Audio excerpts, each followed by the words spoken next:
Hey there, sleuths.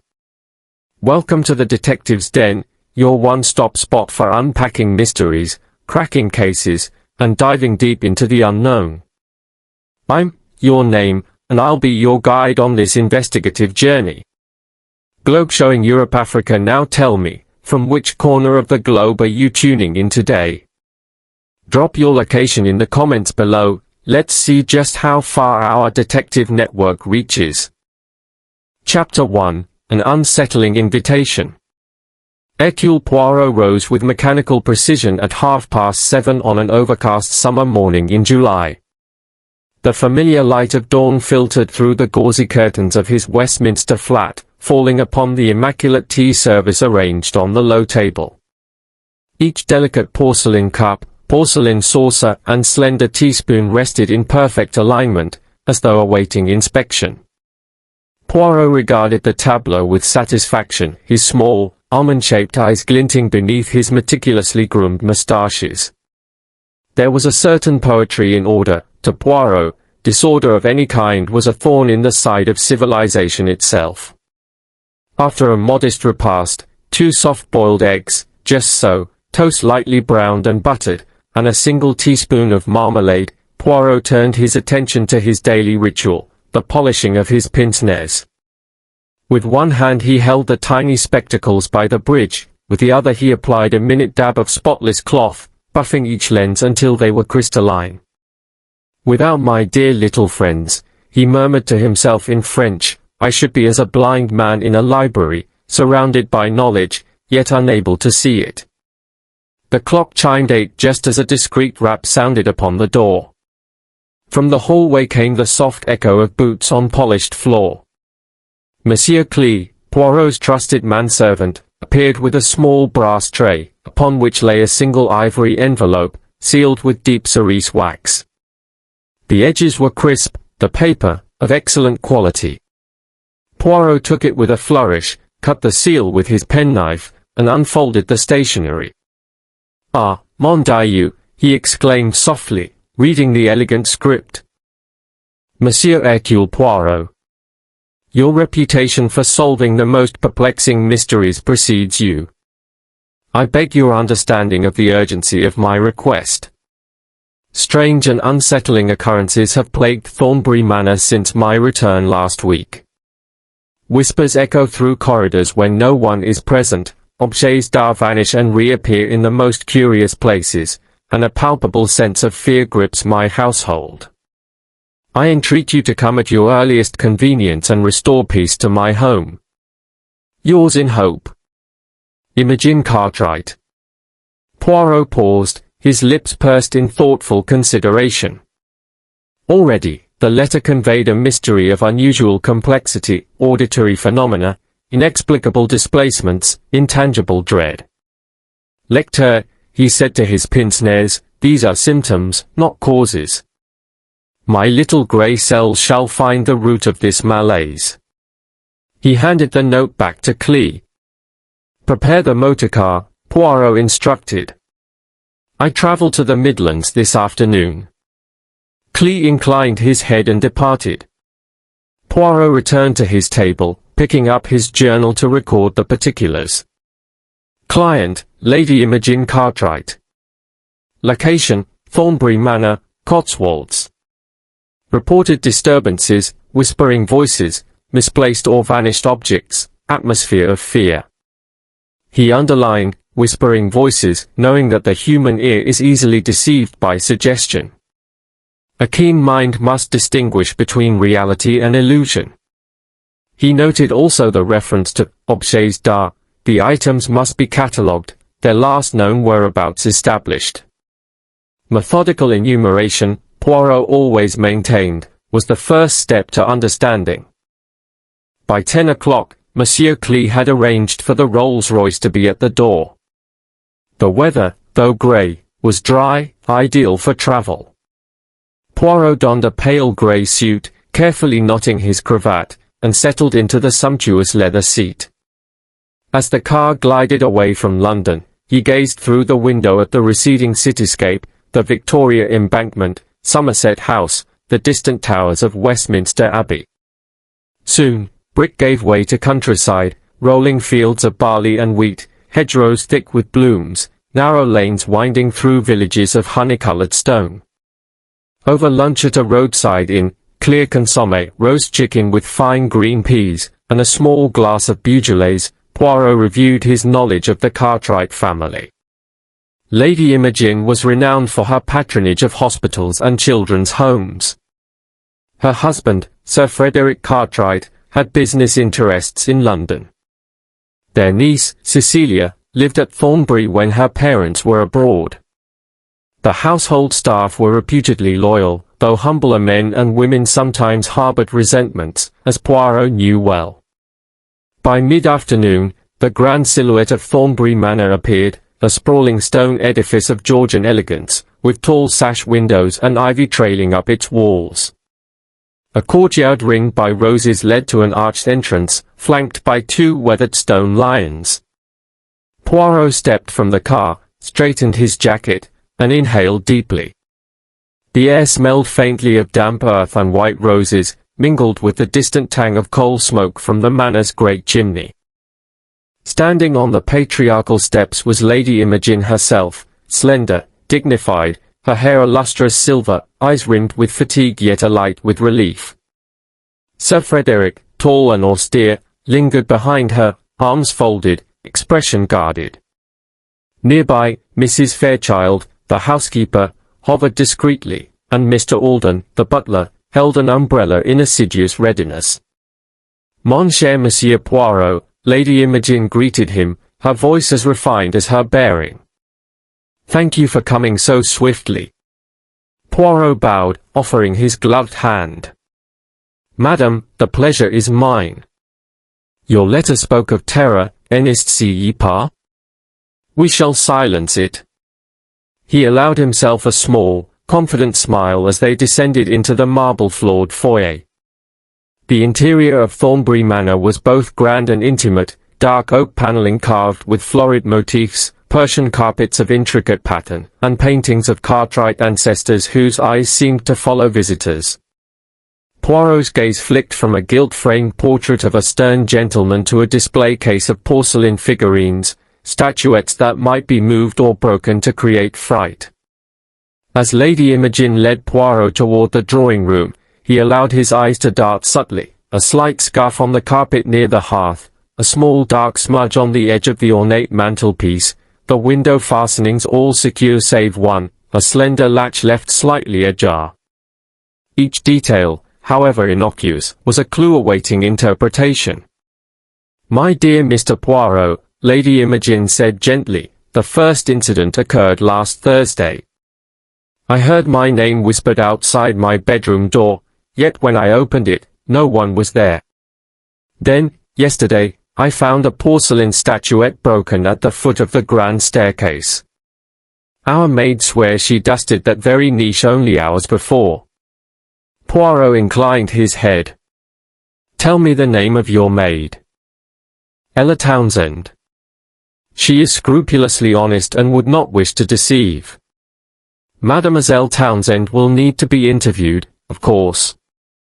Poirot paused. And you, madam, have you yourself noticed any strange scents, or changes in the lighting? Lady Imogen hesitated. Now that you mention it, I have awakened to the faintest odor of lavender, though I cannot wear lavender. It is most peculiar. Lavender, yes, said Poirot, tapping his chin. Lavender can mask other substances, but we shall explore that in due course. He noted, too, that the servants exchanged furtive glances as they passed. Mrs. Fairchild appeared calm, but her eyes flickered when Poirot caught her gaze. Dr. Penrose, a family friend, stood at the edge of the room. Poirot recognized him from Lady Imogen's papers. The doctor's manner was reassuring to the frightened lady, yet Poirot sensed a tension beneath the composed façade. At 6 o'clock, after tea, strong brew in porcelain cups, accompanied by scones and strawberry jam, Poirot excused himself. I wish now to inspect the corridors and rooms where these events transpired. I prefer to observe without disturbance. He rose, adjusted his gloves, and rose to the challenge. As twilight deepened, Poirot moved like a shadow through the grand manor, lighting each room's central lamp so that no corner remained hidden. He noted the exact height of the sill beneath one bedroom window, the faint squeak of floorboards near the east wing, the peculiar placement of an ornamental vase that seemed oddly out of place. By the time he returned to Lady Imogen's drawing room, his mind was alive with hypotheses. Was this a prank by a mischievous youth? A scheme to unsettle Lady Imogen for financial gain? Or something more sinister, a plea for attention from one who believed themselves ignored? Sitting down once more, Poirot raised his eyes. "Madam, I shall require but one night's sleep to assemble the facts. Pray, rest assured, your tranquility will be restored." Lady Imogen exhaled, hope and relief mingling in her expression. Poirot settled into an armchair, placing his hands in his lap, moustaches perfectly symmetrical, and closed his eyes briefly. Outside, the wind rustled against the ancient windows, and somewhere deep within the manor, a floorboard creaked.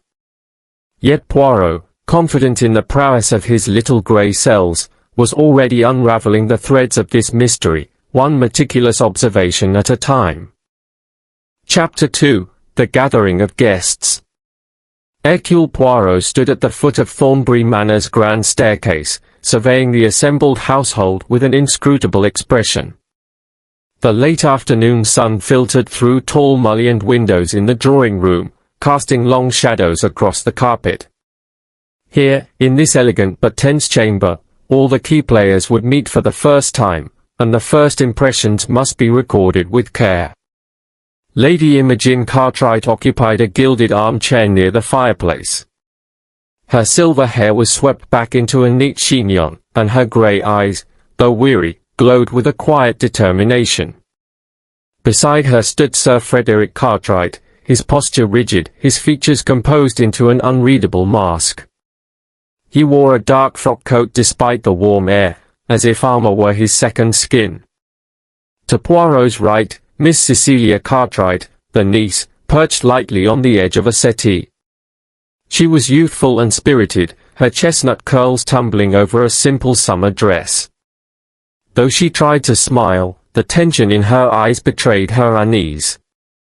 On the opposite side of the room, Dr. Penrose, a middle-aged physician and long-time friend of the family, spoke quietly to Mrs. Fairchild, the housekeeper, whose careful demeanour suggested a lifetime of discretion. Finally, standing stiffly just inside the French doors, was Mr. Alden, the butler. His hands were clasped behind his back, his dark suit was immaculate, his expression contained just the slightest flicker of apprehension. Poirot noted, without judgment, that each member of the household carried their own burden of anxiety. "Mesdames et messieurs," announced Poirot, raising his voice to fill the still air. "I thank you all for gathering. To understand the nature of the disturbances at Thornbury Manor, I must learn, first and foremost, what each of you observed, when you observed it, and under what circumstances.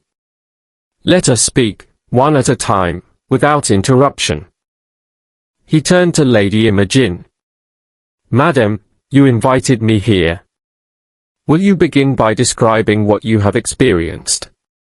Lady Imogen rose gracefully. "Thank you, Monsieur Poirot. The first incident occurred on the evening of Thursday last. I was alone in my sitting room, writing letters, when I heard my name whispered through the keyhole. 'Imogen. Imogen,' the voice said, so softly that I thought it my imagination. When I opened the door, no one stood outside. My maid, Miss Townsend, assures me the corridor was empty." Poirot inclined his head. "And on the same night, did anything else disturb you?" Lady Imogen glanced toward the mantelpiece. "Yes, later, I discovered a single porcelain figurine missing from that collection." She pointed to a glass cabinet behind her. "It was one of 4, all displayed there. Miss Townsend told me she dusted them only hours before, and they were in place then. Très bien, murmured Poirot. He made a small note in his leather notebook. Now, Sir Frederick, he prompted. Sir Frederick stepped forward. His voice was calm, his tone controlled. My business required my presence in London until late on Thursday. When I returned, my wife recounted what happened. I confess, I have heard nothing myself, though I, too, rapped on the door to prove that it was unlocked. I found nothing. Poirot observed Sir Frederick's hands, they were steady. The man gave clear answers but offered little beyond the essentials. In Poirot's view, this reticence could indicate innocence, or careful concealment. Miss Cecilia, said Poirot, turning to the younger woman. Cecilia hesitated, then stood. I heard a strange sound that same evening, Monsieur Poirot. From the library, as I passed its window. At first I thought it was the wind rattling the shutters, but then I thought I heard someone crying, soft sobbing, far too low to be heard in the corridor. She twisted her hands together and glanced at her uncle. I did not enter the room. I thought it best to inform Aunt Imogen. Was the library door closed? Locked? Poirot asked. The door was closed, yes. I did not try the key. Cecilia lowered her gaze. Curious, said Poirot. We shall examine the library in due course. He then addressed Dr. Penrose. Dr. Penrose, you are Lady Imogen's physician. You have cared for her since her illness last year. Have you noticed anything unusual in her health, mental or physical, that might explain these occurrences? The doctor nodded gravely. Lady Imogen suffered a bout of severe insomnia upon her return from the continent. She has told me of waking in the night, convinced she heard whispers. I found her pulse rapid and spoke of sedation, but she refused. She is determined not to appear weak before her household. Poirot's moustaches twitched. Madame Cartwright is brave, but insomnia may play tricks on the mind. I shall consider this carefully. He closed his notebook. Finally, Poirot turned to Mrs. Fairchild and Mr. Alden. And you, my good people, who see most to the tasks of the house, what have you observed? Mrs. Fairchild stepped forward. She was plump and prim, with soft grey hair pinned back. I noticed nothing supernatural, sir, but I did find the silver tray moved from the sideboard to the larder early on Thursday morning. That was odd, because I always leave it in the dining room after polishing. I assumed one of the footmen had taken it, but none owned up. A helpful observation, said Poirot. He made a note. Mr. Alden? The butler inclined his head. Monsieur, at dawn on Friday, I found the windows of the east wing slightly open. The fastenings had been secured the night before.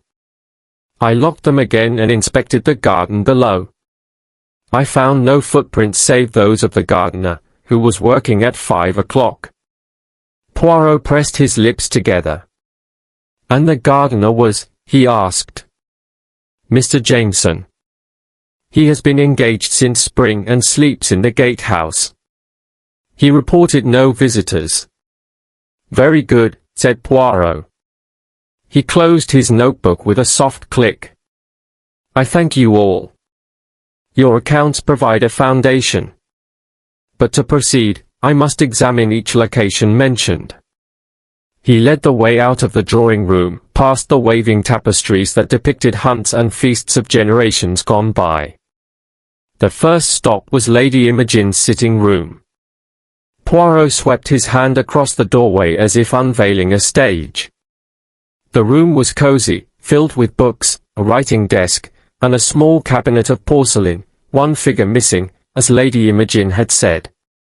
Poirot examined the cabinet. The empty pedestal revealed a faint scratch on the glass, and a sliver of white clay lodged in the groove. A clean removal, he murmured. No sign of struggle. He moved to the keyhole in the door. The whispers sounded through here. He knelt to look from the outside. Sound travels in curious ways. A small tube, hidden in the wall, could carry voice from another room. He rose and turned to observe the carpet. A slight depression in the pile near the fireplace suggested something heavy had been moved. He smelled the air, no scent of lavender here, but a faint odor of tobacco. Perhaps a red herring, perhaps not. Poirot noted every nuance. Next, he guided the household to the corridor outside Lady Imogen's room. The wood panels gleamed in the lamplight. Poirot ran a finger along the baseboard, feeling an imperceptible groove, a cover for a small duct. His eyes brightened. "Monsieur Alden, did you ever service these walls?" The butler shook his head. "Never, sir." Poirot tapped the panel. "Then this is new." He turned back to the group, who watched him in respectful silence. "Tell me, does anyone know of any renovation work recent here?" Silence. Sir Frederick cleared his throat. "Not to my knowledge." Poirot noted the tense exchanges and the quick glances. Each person reacted in a subtly different manner. Some faces tightened, others relaxed. These unspoken signals were as informative as any spoken word. Finally, Poirot led them to the library. Cecilia hesitated but followed. The heavy oak door groaned as it opened. Inside, rows of books lined the walls. A portrait of a stern ancestor hung above the fireplace. Cecilia's eyes darted to the shelves, then to the heavy drapery by the window. "All is as usual," said Dr. Penrose. But Miss Cecilia heard sobbing here. Poirot crossed the room and listened at the far corner. Silence, save the ticking of the clock. But if one cried softly, it might be heard close to that wall. He pointed to a section of paneling between two bookcases. "This panel is slightly loose." He tested it with his nail, it gave way. Behind it lay a shallow recess, empty, save for dust. "Someone searched here," said Poirot. A hint of purple fabric, barely visible. A handkerchief, perhaps. Mrs. Fairchild gasped. "That belonged to Miss Cecilia. She uses lavender-scented cloths, though she did not bring one here." The mention of lavender caused Poirot to pause once more. He filed the detail away. At the end of the tour, back in the drawing room, Poirot raised his hands. "My friends, you have provided rich testimony and I have made small discoveries. Yet these are fragments. To see the whole picture, we must await the night's cover and further observation. Until then, I ask you all to conduct your duties as usual, to note anything out of place, and to bring it to my attention at once." He smiled thinly. "Rest assured, Thornbury Manor does not conceal its secrets for long. In due course, the culprit shall reveal themselves, through a slip, a miscalculation, or a fear betrayed." The household bowed to this pronouncement. Poirot returned to his quarters, every sense alert. He lay in bed, but sleep did not come easily. His mind drifted from one clue to the next, the removed figurine, the whispers through the keyhole, the moved tray, the loose panel, and the scent of tobacco masked by lavender. Each suggested a different motive, a different hand. Yet Poirot trusted that, in time, the puzzle pieces would click together, and the peace of Thornbury Manor would be restored, thanks to the precision of his little grey cells. Chapter 3, Shadows and Suspicions. Night had fallen like a velvet curtain over Thornbury Manor. The external lanterns cast pools of golden light upon the ancient stone, while within, the corridors lay sombre and expectant. Hercule Poirot, his black coat brushing the carpet, moved with deliberate stealth. His little grey cells were already at work, examining the fragments of information gathered earlier and seeking patterns where others saw only confusion. The first stop was the East Wing corridor, the site of the butler's discovery of the ajar windows. Poirot paused beneath the portrait of Lady Agnes Cartwright, an austere lady in period dress whose stern gaze could have frozen water. The corridor walls, panelled in dark oak, absorbed sound, every footfall echoed twice before dying. Poirot knelt to inspect the base of the wainscoting. There, almost imperceptible, lay a single dark hair, its crimped texture unlike the smooth blonde strands of Miss Cecilia. He touched it carefully with a gloved finger. "A clue, Mon ami," he murmured. "But whom does it implicate?" He rose and walked to the window at the far end of the corridor. The latch was indeed new, the brass gleamed, unweathered by years of use. Poirot tested the mechanism. It moved smoothly, as if greased only hours before. Outside, the gravel of the courtyard appeared undisturbed, save for the gardener's early tracks. No footprints spoke of a midnight intruder. Instead, Poirot concluded that whoever opened the window must have done so from within. The disturbances were intimate, designed to frighten those within the house, not to invite an outside presence. A distant groan of settling stone reminded Poirot that the house itself was a living thing, breathing and complaining in the dark. He moved on, cresting the staircase to the upper landing.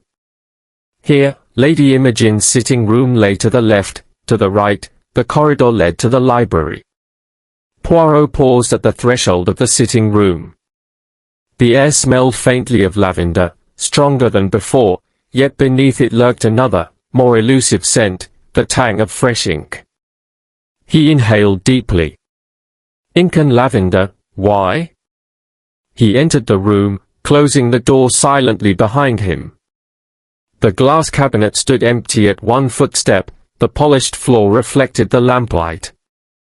Poirot approached the writing desk and ran his fingers over its surface.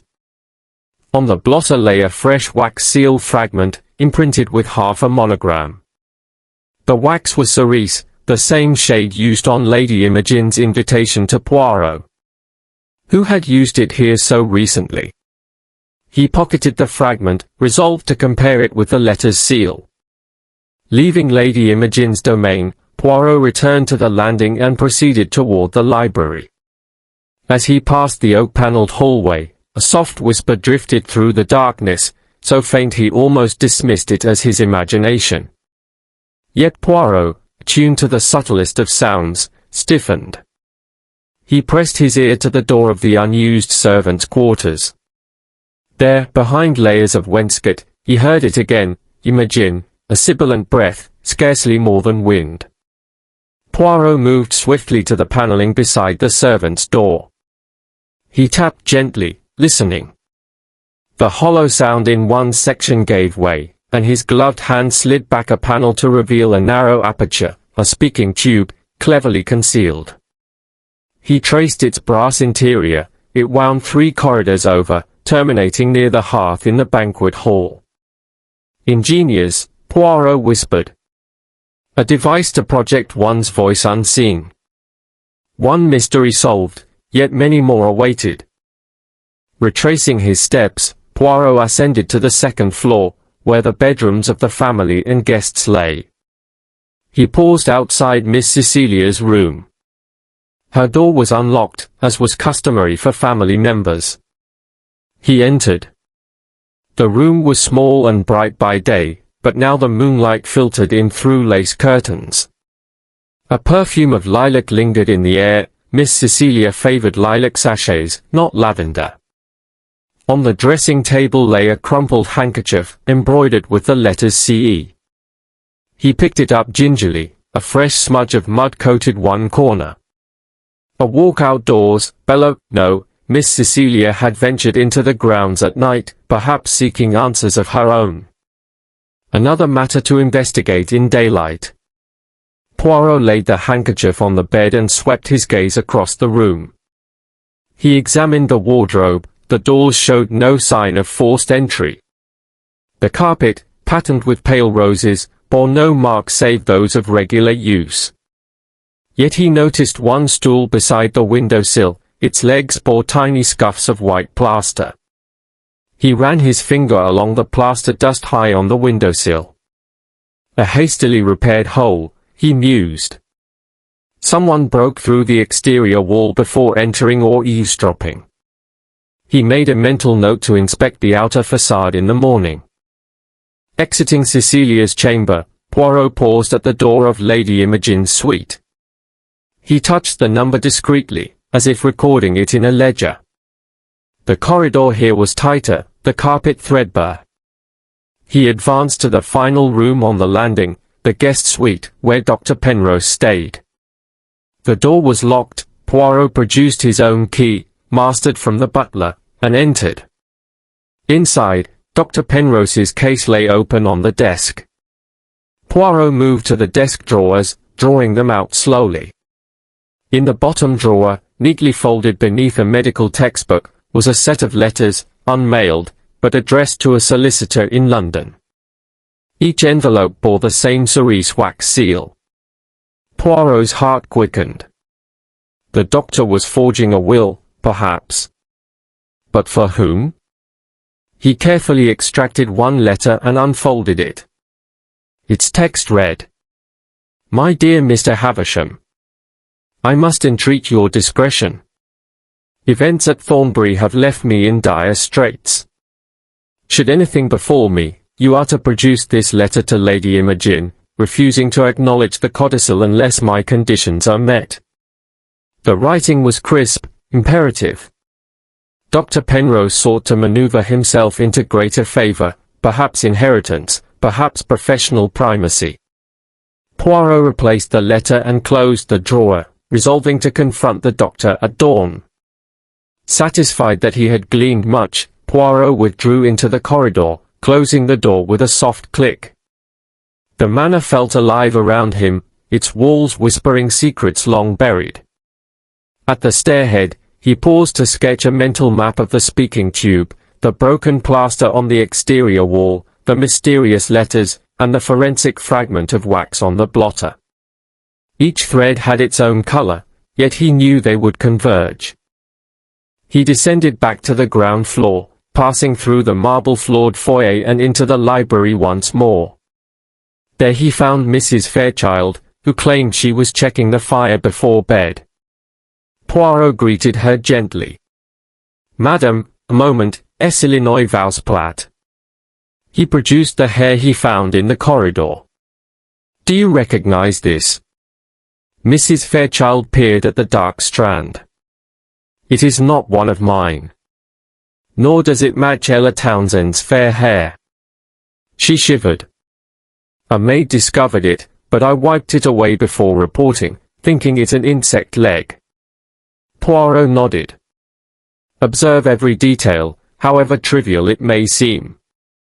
Nothing is trivial, when one seeks the truth." He returned the hair to his pocket and excused himself. Outside, the wind had risen, rattling the window panes. He paused beneath the circular drive, gazing upward at the dark mass of the roof. The grapes from the trellis above the courtyard vines had fallen, crushed beneath some passing shoe. Footfalls in the gravel, no single track, but faint traces of leather soles. He took out his wax fragment and examined it under the lantern's glow. Its monogram matched the seal on the letters in Dr. Penrose's drawer. A chill ran down Poirot's spine. The doctor, the speaking tubes, the forged will, each led inexorably to one person. Yet Poirot withheld judgment. He would test the hypothesis in the light of day. With that, he turned back into the manor, confident that the morrow would bring confrontation and confession. For in the darkness, Poirot had cast the first true light upon Thornbury Manor's mysteries, and the shadows were already shrinking before his little grey cells. Chapter 4, A Painful Discovery. Dawn rose grey and silent over Thornbury Manor, the sky a flat sheet of cloud that seemed to weigh upon the great stone edifice. By 7 o'clock, the household had gathered in the library, drawn there by the clink of china and murmured urgency.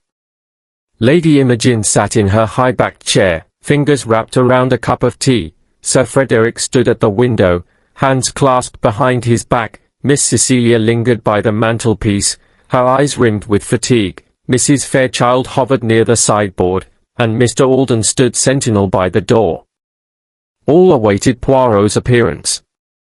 He entered with his usual quiet dignity, surveying the room's occupants in one swift, sweeping glance. His little grey cells were already at work, dissecting expressions, posture, tone. "Mesdames et messieurs," he said, bowing slightly. "Good morning. Pray tell me what has disturbed your rest." Lady Imogen rose, her voice trembling. "This very morning, Monsieur Poirot, Miss Cecilia's portrait, it was found shattered on the library floor." She pointed to the spot near the hearth. There, fragments of glass lay scattered across the carpet, and the gilded frame lay in pieces beside the hearth rug. The canvas itself appeared slashed, the painted likeness of Cecilia distorted by cruel cuts. Miss Cecilia's face blanched. I must have left it propped there last night while retrieving a book. I swear, when I returned this morning, it was broken." She looked to Mr. Alden. "You did not see anyone in here?" The butler inclined his head. "No one, miss. The door was locked when I checked at 6:30. Poirot picked his way among the shards, stooping to examine a gouge in the hearthstone. "Violence here. Yet no sign of forced entry." He held up a slender fragment of the frame, polished and curved with ornate leaf motif carving. "This break is fresh. The wood fibers have not yet dulled." He pocketed it. "Why would someone vandalize my portrait?" Cecilia murmured. Her voice quavered, but her chin remained defiantly raised. Poirot straightened. An act of spite, or a message? He turned to Lady Imogen. "Madam, did your niece receive any threats? Alternately, might the portrait bear some hidden significance to an intruder?" Lady Imogen frowned, thinking. Miss Cecilia's portrait was the prize of our last family exhibition. It bore the Cartwright crest, a single rose entwined with ivy, hand-painted in the lower right corner. "Aha," said Poirot, his moustaches twitching. "The hidden rose." He glanced at the torn journal Miss Cecilia held in her hand, its cover scarred and pages fluttering. "And what is this?" Cecilia opened the book with trembling fingers. Pages had been torn from the middle, the remaining leaf showed ink smudges and half-written lines. "And if the will is not amended by the fortnight's end, the rose shall be laid bare. The family's fortunes will wither like petals in frost." She let the journal drop into her lap. "I found it by the shattered statuette in the drawing room 2 nights ago.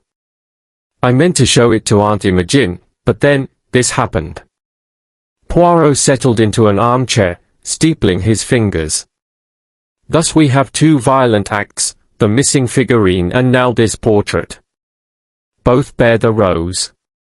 He glanced at the painting on the opposite wall depicting Lady Agnes Cartwright, clutching a bouquet. "The rose recurs in your family iconography. Yet here it seems to represent threat." Sir Frederick stepped forward, his voice low. "Surely these are pranks, trivial compared to our affairs of state. We are hunters and landowners, Monsieur Poirot, not characters in a melodrama." Poirot's eyes flicked to Sir Frederick's stern face. "Sir Frederick, life is neither trivial nor melodrama, but a series of choices. Who among us stands to gain from terrifying Lady Imogen or injuring Miss Cecilia's reputation?" Sir Frederick flushed. "I have business obligations in London. I am hardly here to commit such theatrics." Poirot inclined his head. "Indeed. Yet proximity matters little when one has means. You travelled here, Yes? But with whom did you confer upon your return? Sir Frederick hesitated. With Dr. Penrose. The doctor, who had remained silent, tightened his lips. I was called at 2 in the morning to attend Lady Imogen. She awoke in terror. I found her calm but insisted on sitting by her until sunrise. Poirot's gaze held the doctor. And did you leave her side before 6? Dr. Penrose cleared his throat. I departed at 5:30 to return home. Mr. Alden spoke up. I passed near the library at 5:40. All was silent. I saw no one. Poirot closed his eyes for a moment. Thank you. Now, madam, will you describe how the torn journal pages were discovered? Lady Imogen recounted, this morning, after I found Cecilia's portrait, I noticed the glass cabinet statuettes disturbed. One had fallen, breaking the stand. On the floor lay Cecilia's journal, as though tossed there. I retrieved it and saw that pages were missing. A page from the middle, said Poirot, tapping his notebook. And the passage about the rose and a codicil. He looked up. Madam, you rehearse your will in private. Who else might know of a codicil? Lady Imogen's eyes flicked to Dr. Penrose. Only my solicitor, Mr. Havisham, and Dr. Penrose, whom I trusted. A murmur rippled through the room. Poirot surveyed the faces, fear, indignation, concealment. He rose. I shall need to examine, and photograph, the torn edges of the torn pages. Even the pattern of the rip may suggest whether the pages were removed hastily or with deliberation. He trained his pince-nez on Cecilia's journal. Might I borrow this, miss? I will return it promptly. Cecilia handed it over, relief mingled with anxiety in her eyes. Poirot placed it carefully in his satchel. Next, he continued, we examined the scene of the crime. He led the way to the drawing room, where shards of porcelain and slivers of paper lay like confetti. Poirot bent to pick up a piece of the broken statuette, an elegant dancer in mid-leap. The base bore a maker's mark, Bourne and Company, Staffordshire. He turned it over. 1 of 4, Madam said. Lady Imogen nodded. They represent the 4 seasons. The dancer was a summer. A seasonal threat, mused Poirot. Summer mutilated. What remains? Spring, autumn, winter. He glanced back at the library portrait. Winter, the rose. Stripped bare.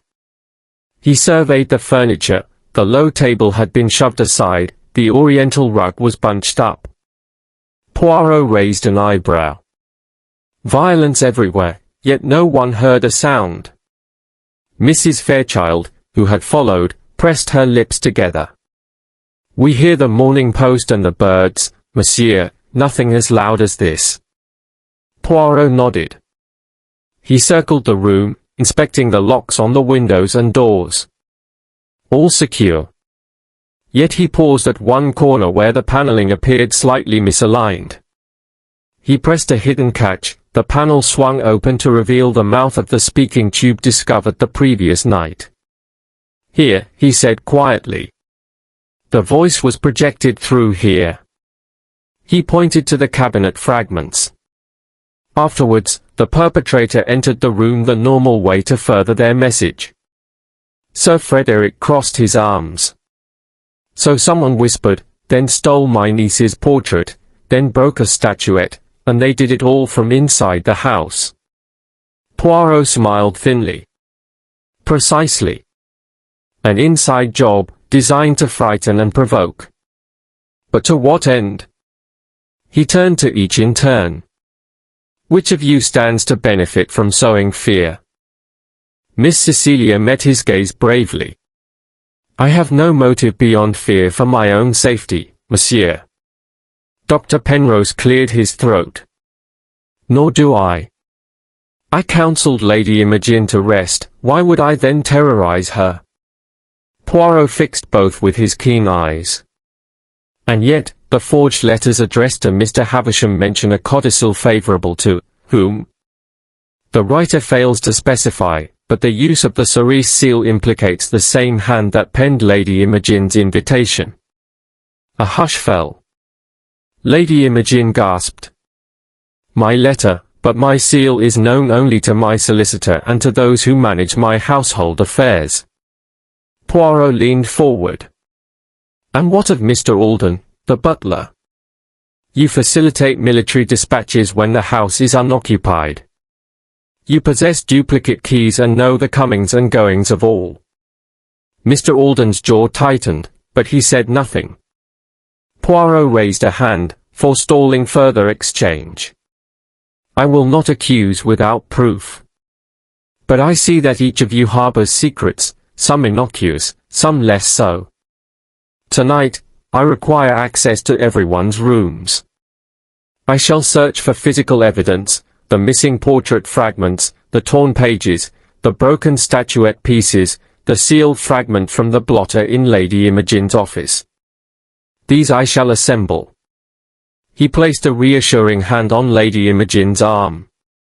Madam, fear not. You have entrusted your safety to me, I shall not fail you. She inclined her head gratefully. As Poirot returned to his quarters that night, the corridors seemed to whisper their own theories. He laid out the fragments on a small table, delicate porcelain, gilded wood, jagged paper edges, smeared wax. Under the glow of a single lamp he studied each, tracing the grain of the wood, the weave of the paper fibers, the exact shade of cerise. Back in his armchair, armed with magnifying glass and jeweller's loupe, Poirot contemplated the silent witnesses. The torn journal suggested haste, the porcelain scholar's dancer had been cast aside with anger, the sealed fragment matched the letters in Dr. Penrose's drawer, and the speaking tube offered the means to terrify unseen. Yet one piece puzzled him most, the single smudge of mud on Cecilia's handkerchief. Was it incidental, caught during an evening walk, or a message meant to frighten her into quiescence? Poirot tapped the blotter with his finger. Tomorrow, he resolved, he would pursue each strand of this tangled skein, the mud, the ink, the seal, the porcelain, and the paper. Only then would he unmask the hand bold enough to destroy art and dignity in equal measure. For in the heart of Thornbury Manor lay a secret more perilous than mere mischief, and Poirot would expose it before another life was marred by violence. Chapter 5, Confidences and Contradictions. Late morning sunlight filtered through the mullioned windows of Thornbury Manor's conservatory, where delicate ferns and palms formed a verdant backdrop to a small round table. Here, Dr. Penrose awaited Hercule Poirot, having requested a private audience. The doctor sat with an easy courtesy in his posture, though his pale blue eyes betrayed a flicker of tension. Between them lay 2 cups of coffee, strong, unsweetened, and a plate of petits fours untouched in the doctor's steady hand. Poirot arranged his notebook and pen carefully on the table before taking his seat. Monsieur, he began in his gentle French-accented English, I thank you for granting me this meeting. You are a friend of the Cartwrights, their chosen physician. Yet recent events have cast a shadow upon your presence here. Dr. Penrose inclined his head. I understand your need for thorough inquiry, Monsieur Poirot. Pray, ask whatever questions you deem necessary. Poirot studied the doctor's composed features. You informed Lady Imogen that insomnia afflicted her upon her return. Yet you prescribed no tranquilizers, despite your medical authority. Why? The doctor paused, his fingers tightening around the porcelain cup. Madame Cartwright has a proud spirit. She refused sedatives, fearing they would dull her mind. I respected her choice. He offered a wan smile. Besides, a short course of mild laudanum sufficed, administered only when her pulse threatened to race. Poirot nodded, noting the emphasis on mild and only when. Yet insomnia can distort reality. Dreams and half-waking moments may bleed into waking life. Do you think our hostess perceived whispers that were but echoes of her own unrest? Dr. Penrose's forehead creased. Insomnia alone does not shatter porcelain or slick canvases, monsieur. If Lady Imogen hears voices, then someone speaks them. A valid point. Poirot made a neat checkmark in his notebook. Tell me, Doctor, you are a man of science, did you examine the torn pages from Miss Cecilia's journal? The doctor hesitated a heartbeat too long. No, monsieur. I had no interest in juvenile scribblings. He sipped his coffee, carefully avoiding the plate of sweets. My concern was Madame's health. Poirot raised an eyebrow. No interest, nor did you notice the fresh mud on Cecilia's handkerchief, nor the lavender scent masking metallic ink on Lady Imogen's blotter. He watched the doctor's eyes narrow. As physician, you attend to signs overlooked by others. Dr. Penrose set his cup down with deliberation. I admit, I sniffed the blotter to soothe my nerves, seeing Madame so distressed. I found the perfume unhelpful and cast it aside. The mud I attributed to her nocturnal wanderings. I confiscated neither. Nevertheless, said Poirot softly, you handled those items. And your medical bag, which I inspected, contained duplicates of Lady Imogen's seal, unused, you say, but ready. He tapped the cerise wax fragment in his coat pocket. One crushed by your gloved hand in her office. Dr. Penrose's composure wavered. His voice lowered. I never meant harm, monsieur. I wished only to secure my position. Lady Imogen's will is generous, yet I fear she may revise it, reducing my stipend.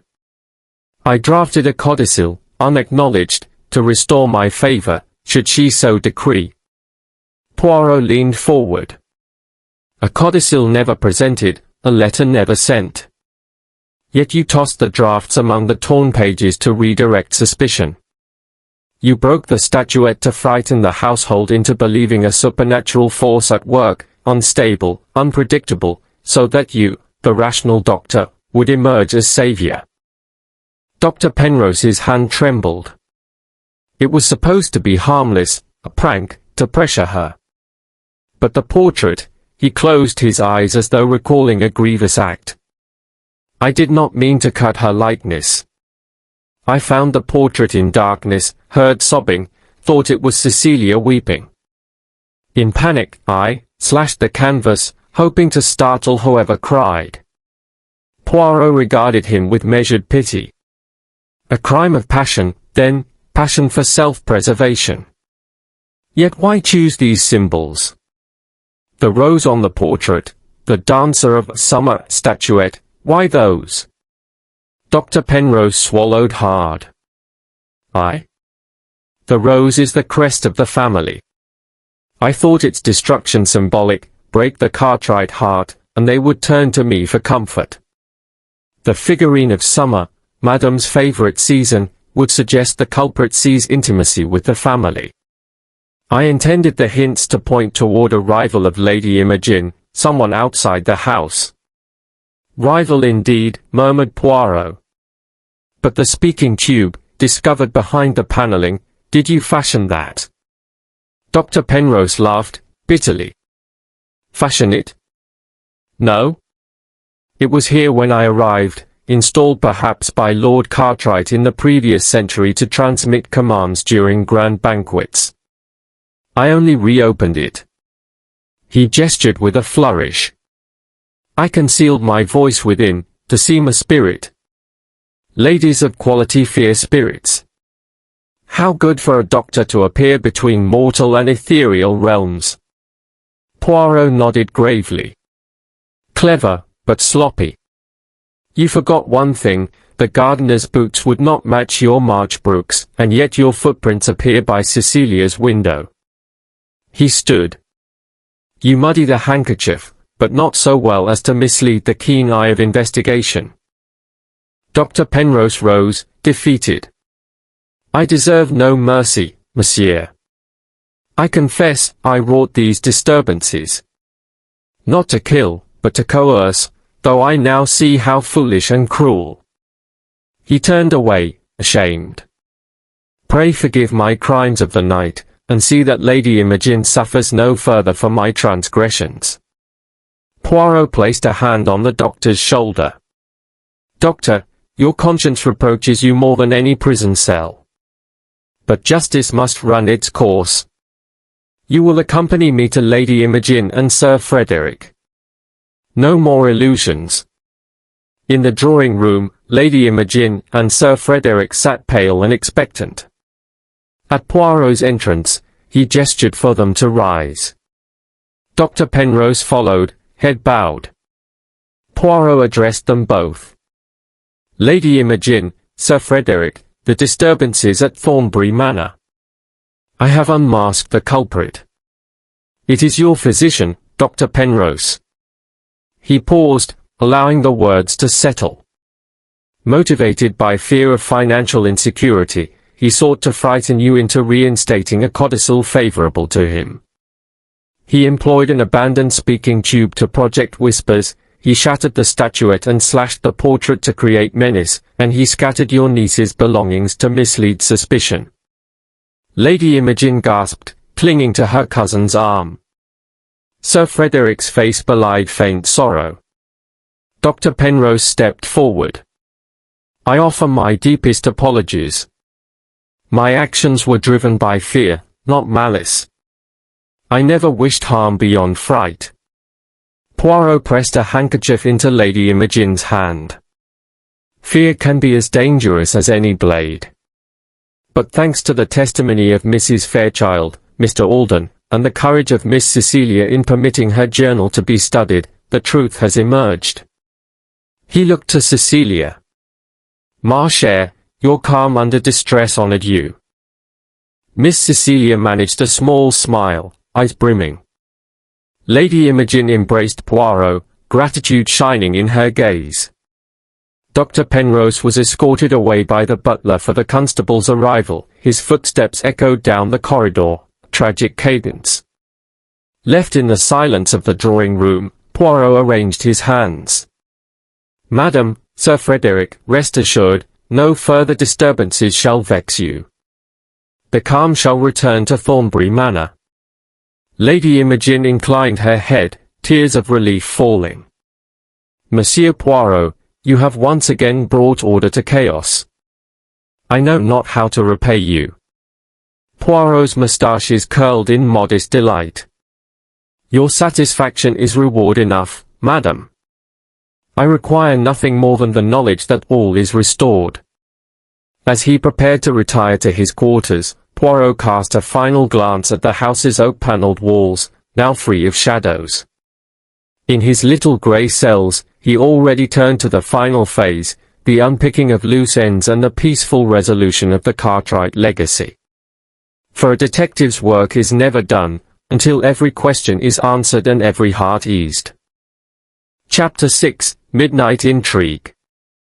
The grandfather clock in the hall had just tolled 12 when Hercule Poirot slipped from his chambers into the dimly lit corridors of Thornbury Manor. All around him, the house lay in nocturnal repose, the heavy drapes were drawn, the flicker of candles long since extinguished, and only the soft hiss of the central heating disturbed the silence. Yet Poirot's little grey cells insisted upon vigilance. He moved with deliberate grace, his polished shoes making no sound upon the carpet, ears attuned to the slightest murmur. First, he paused at the mouth of the east wing, where Mr. Alden had discovered the ajar windows. By the faint glow of an oil lamp in the distant kitchen, he inspected the latch. It was now firmly locked, too firmly, perhaps, for a mere whim of air to have closed it. And yet, earlier that night, the butler had found it open. Poirot crouched to examine the sill, no fresh scratches, no mud from outside. The intruder, he reasoned, must have manipulated the catch from within, then relocked it to conceal the intrusion. But to what end?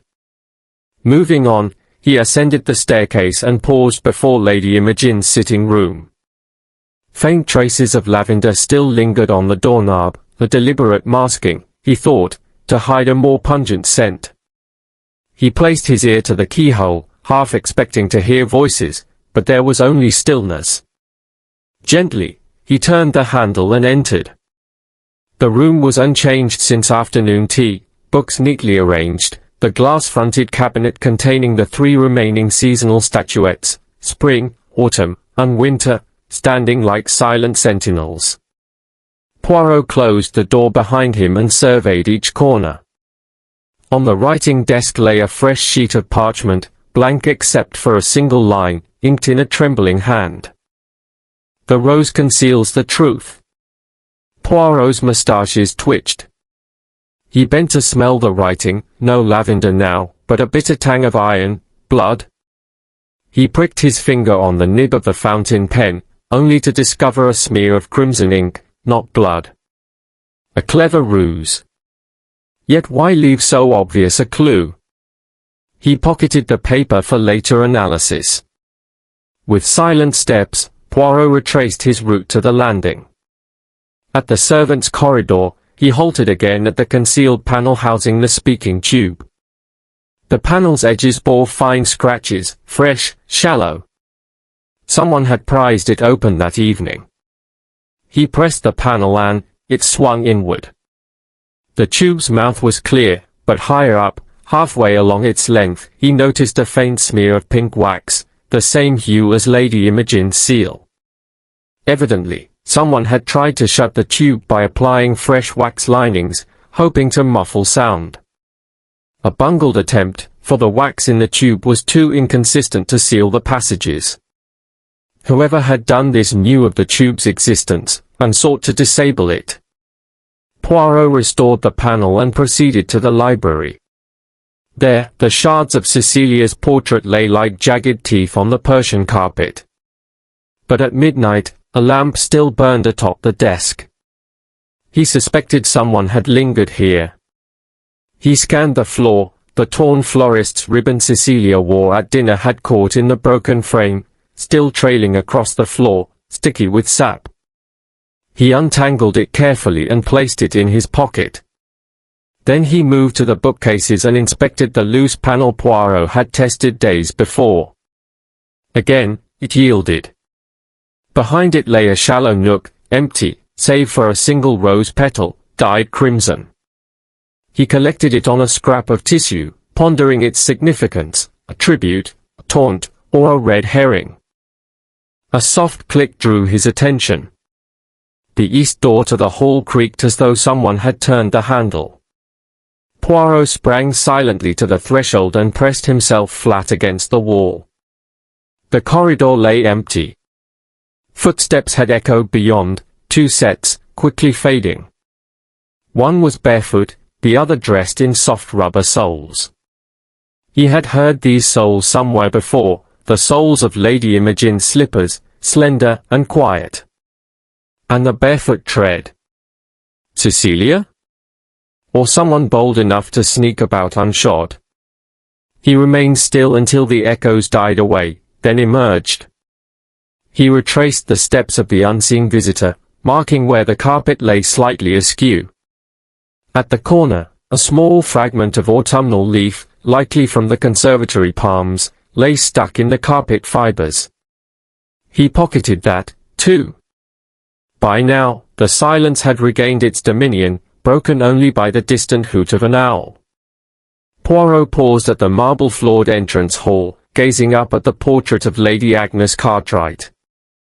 Something in her painted eyes seemed to caution him, all secrets lie hidden, waiting for the curious. He considered his small collection of midnight trophies, the blank parchment, the crimson petal, the wax smudge, the florist's ribbon, and the autumn leaf. Each trace told a story, but not yet a coherent one. He decided upon one final inspection before retiring. In the east wing corridor, the windows stood closed as before. Poirot knelt again, illuminated by the moonlight filtering through the glass panes. There, half buried in the dust of the sill, was a single fingerprint in wax, pink vermilion, now crusted. He pressed a gloved finger onto it, lifting the impression. The ridge pattern was fine, deliberate, a woman's hand, slender. Miss Cecilia's handkerchief corners had similar smudge patterns. She must have applied her own seal at some point. But why? Satisfied, Poirot rose and made his way back toward his rooms, pausing at every turn to ensure no detail escaped him. Back in his bedchamber, he laid out the night's harvest under the lamp. Blank parchment with cryptic message. Crimson rose petal from the hidden nook. Wax smudge from the speaking tube. Ribbon fragment coated in sap. Autumn leaf torn from conservatory fronds. Wax fingerprint on the window sill. He sorted them each into small envelopes, labeling them by location and time. Then he reclined on the chaise longue, the manor's silent heartbeat echoing around him. What narrative connected these fragments? A midnight prowler, guided by intimate knowledge of the house, sought to frighten Lady Imogen and her family anew, and had succeeded in planting symbols of the rose, the seasons, and the stage. Yet the true purpose eluded him. A threat unfulfilled, a message unfinished.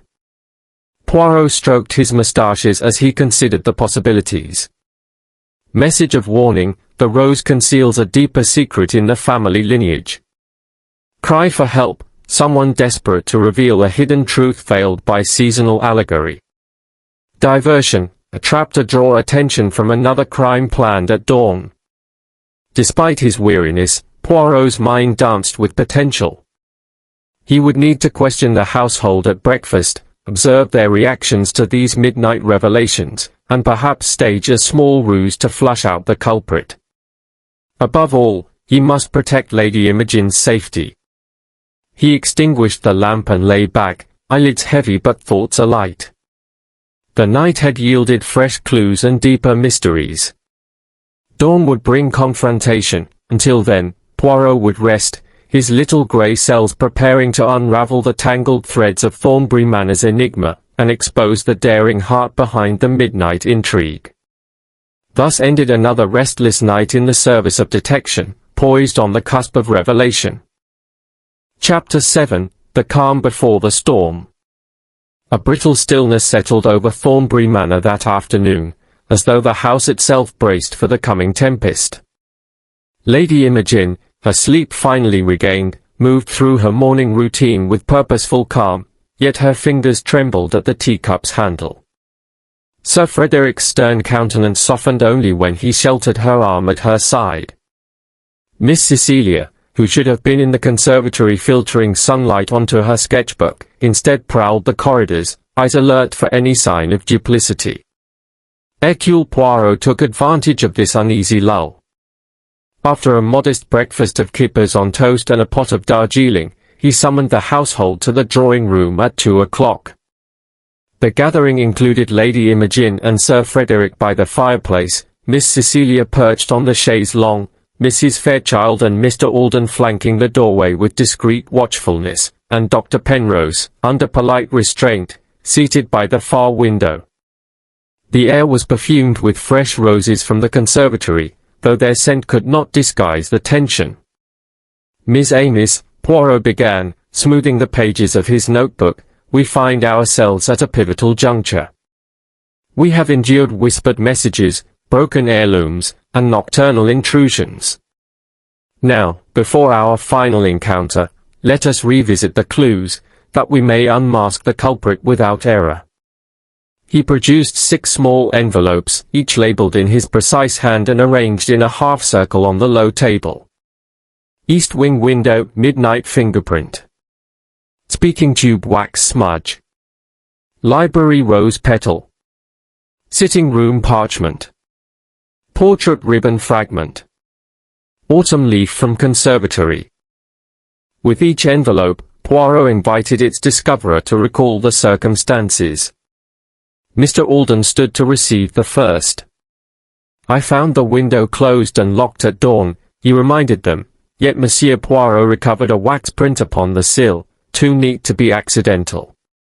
The butler's face remained calm, but his lips pressed thinly. Next, from the servants' corridor, the tube's wax lining, Mrs. Fairchild admitted she had attempted to seal the tube with fresh wax after Monsieur Poirot discovered it, fearful of spirits in the house. Poirot thanked her, though he later confided that her misplaced wax nearly betrayed the intruder's bungled effort. Miss Cecilia retrieved the rose petal, explaining how it had lain in the library recess, torn to blood-red color against the dark wood. "I thought it might be a clue to my aunt's crest," she said softly, "but its freshness perplexed me." Poirot folded his hands. "Yes, my dear. A petal plucked deliberately, that its message might be seen and pondered." Lady Imogen lifted the parchment from the sitting-room desk. She read aloud the single chilling line, "The rose conceals the truth." Her voice trembled. Who would leave such a riddle? A riddle, yes, Poirot agreed. Yet the handwriting matches Dr. Penrose's medical notes, though the ink was tainted with a metallic hue. He confronted the doctor gently. "You handled that paper, n'est-ce pas?" Dr. Penrose's gaze flicked to his lapsing gloves. I removed it before breakfast. I thought it a prank and meant to destroy it." Poirot nodded. "You believed its removal would spare the household further unease. But by preserving it, I can test its ink against other samples." Finally, Cecilia stood to present the ribbon fragment coated in sap. "It was caught in the broken frame of my portrait," she said. "I thought, perhaps, someone had used the conservatory palms to climb the wall." Poirot's eyes glinted. "Indeed. That maple ribbon and the autumn leaf suggest someone moved between the gardens and the house under cover of darkness." He paused. "But who moves so freely, unnoticed?" Silence fell, dense as a summer fog. Poirot let the moment hang before continuing. "Tonight, at dinner, I shall place a sealed envelope before each of you at the table. Within will be a single line, a message, a threat, or perhaps nothing. We will observe your reactions: flush of anger, hesitated glance, dry throat." Miss Cecilia frowned. "A test?" "Precisely," Poirot replied. "A final test of conscience and courage. The guilty party will not remain impassive." Lady Imogen rose, a posture regal despite her anxiety. "Shall I prepare the dining table, then, monsieur?" "Merci, madame." Poirot stood. "Allow me a moment to confer with Clee, that the table may be arranged without arousing suspicion." As the others dispersed, Poirot slipped into the adjoining library, where Clee waited beside a polished mahogany desk. "Place 6 envelopes," Poirot instructed in French, addressed simply, "to my lady, to sir, to miss, to doctor, to housekeeper, to butler. Each contains the phrase, 'The rose conceals,' except one, which reads only, 'Tonight, I know.'" Clee's brow rose. "Shall I seal them with wax?" "None," Poirot answered. "Let the envelopes remain plain, that the discovery may startle the guilty." At 6:30, the dining room glowed with candlelight. A long, polished table was set with gleaming silver, heavy cream damask napkins, and cut glass goblets. The Cartwright family china bore the heraldic rose crest in gold. The servants withdrew after serving consommé and roast pheasant with early peas. Lady Imogen and Sir Frederick exchanged polite words. Miss Cecilia traced invisible patterns on her plate. Dr. Penrose attended to the wine service with fussy care. Mrs. Fairchild and Mr. Alden stood by the sideboards with composed attention. Poirot raised his voice in a light tone. "Mes chers amis, before we conclude the meal, I invite you to partake in a small parlor game." He produced the 6 envelopes. Each of you will find one envelope before you. I ask that you open it quietly, read the contents, and place it face down. Observe your own feelings, and mine. Hands trembled as envelopes were distributed. Lady Imogen, Sir Frederick, Cecilia, Dr. Penrose, Mrs. Fairchild, and Mr. Alden. Poirot watched each in turn. Cecilia's eyelids fluttered as she read. She laid her envelope with a faint sigh. Lady Imogen's fingers whitened around the envelope before she crushed it briefly in her palm. Sir Frederick's jaw tightened, but he raised his head, revealing no more than a flicker of surprise. Mrs. Fairchild glanced toward Dr. Penrose, whose face paled. Mr. Alden folded his envelope deliberately, lips pressing into a thin line. Poirot's twinkling eyes surveyed the assembled faces. He cleared his throat. "Thank you. I trust the game provided some illumination." Dr. Penrose shifted, voice husky. It reminded me how precious silence can be, monsieur." Poirot inclined his head. "Silence and truth, doctor, are not always allies." He returned the envelopes to his pocket. "We shall retire now to the drawing room for coffee. Soon, the final unveiling shall occur, and the little grey cells shall reveal the thread that binds these clues into one tapestry." As the household rose and moved toward the door, the air quivered with anticipation.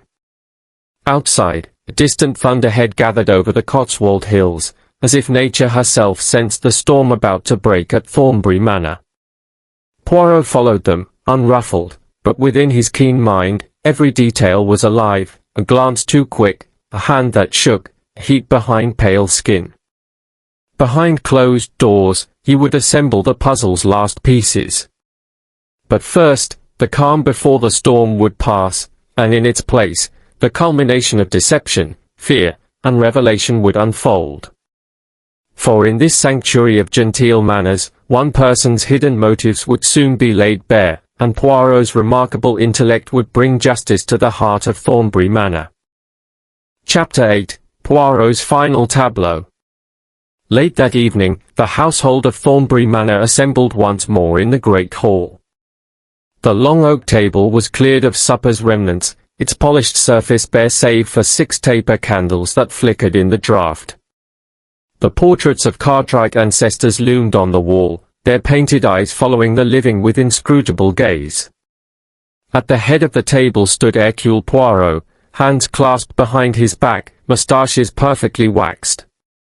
Around him, Lady Imogen, Sir Frederick, Miss Cecilia, Mrs. Fairchild, Mr. Alden, and, draped in quiet composure, Dr. Penrose, waited in tense expectation.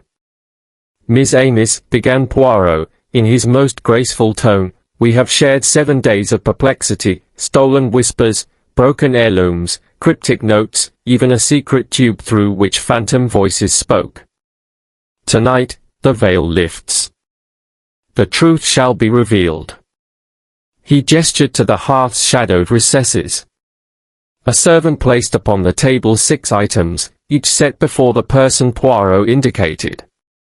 A fragment of pink wax, placed before Mr. Alden. A single rose petal, before Mrs. Fairchild. A ribbon of autumnal leaves, before Miss Cecilia. A scrap of blank parchment, before Sir Frederick. A mud-stained handkerchief, before Lady Imogen. A broken statuette shard, before Dr. Penrose. Poirot paused to let the significance settle. Each person stared at their item, faces flickering in candlelight. "Observe," said Poirot softly. "Each clue speaks of a season, a disguise, a red herring, but only one set belongs together, pointing unerringly to our culprit." He picked up the wax fragment first. This pink vermilion wax was used to line the speaking tube. Our culprit attempted to seal the tube from within, hoping to forestall discovery, yet failed to use the correct shade.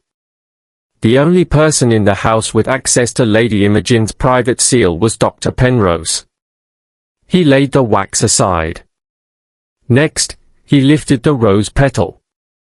This crimson bloom, plucked hurriedly, was found in the library recess. It was not wilted, and yet its edges bear tiny punctures made by the very pen from which Dr. Penrose inscribes his prescriptions. He offered the petal to Mrs. Fairchild. You found it at dawn and did not touch it, knowing it was too fresh. Yet this petal carries microscopic traces of laudanum, your own remedy, Doctor. He glanced at Dr. Penrose, who swallowed. Poirot turned to the leaf ribbon before Miss Cecilia. This fragment is from the conservatory palms, yet pressed with sap and dust from the garden path. Who roamed the grounds at midnight? Our records show no one but the doctor, whose evening rounds included care of the hothouse collection. Cecilia's eyes widened. He then displayed the parchment, crisp and blank save for the earlier riddle. This sheet bears Dr. Penrose's handwriting, tested against his medical notes and found identical. He inscribed, "The rose conceals the truth," to deepen Lady Imogen's fear, believing a sensory threat more persuasive than any spoken word.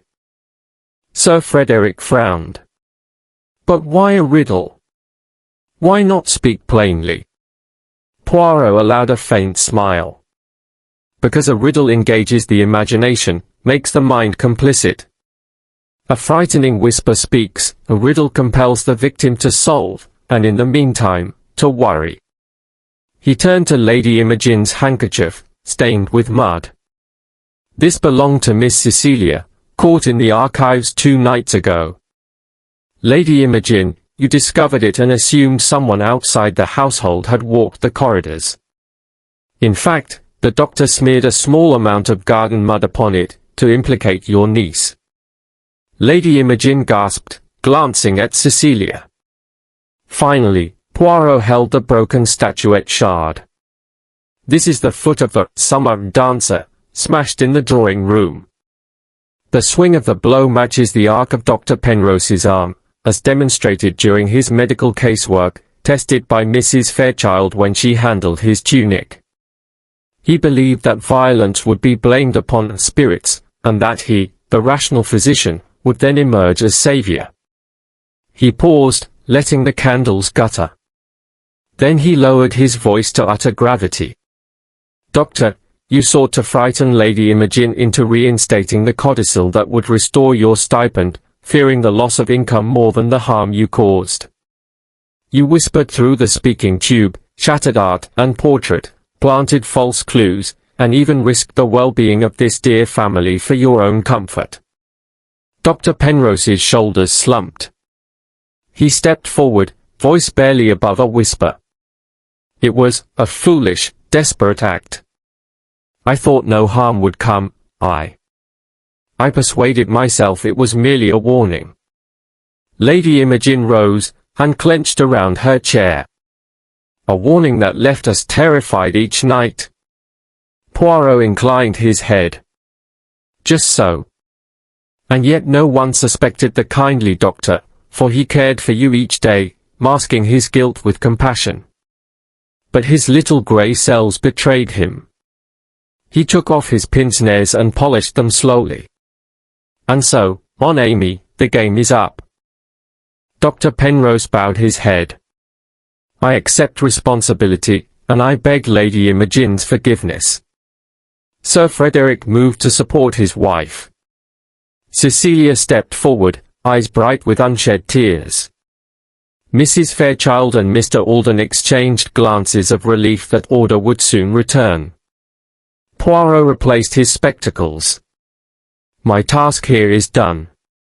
Justice will follow, but let us first banish fear from these corridors. Tomorrow, I will dispatch a letter to the local constable.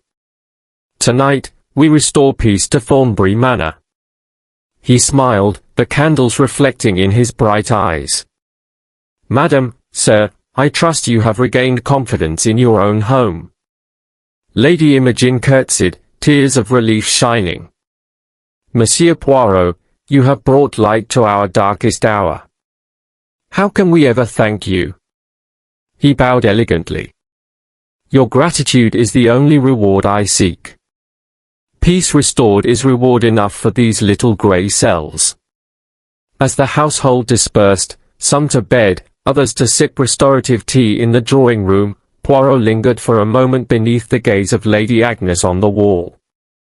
The manor's hush seemed now gentle, welcoming. He gathered his coat and gloves, preparing to depart at dawn.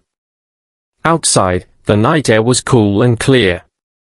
Thornbury Manor, relieved of its invisible threat, stood serene against the starlit sky. Inside, its inhabitants could sleep untroubled at last. And in the stillness, Poirot's quiet voice lingered, like the softest whisper of justice fulfilled.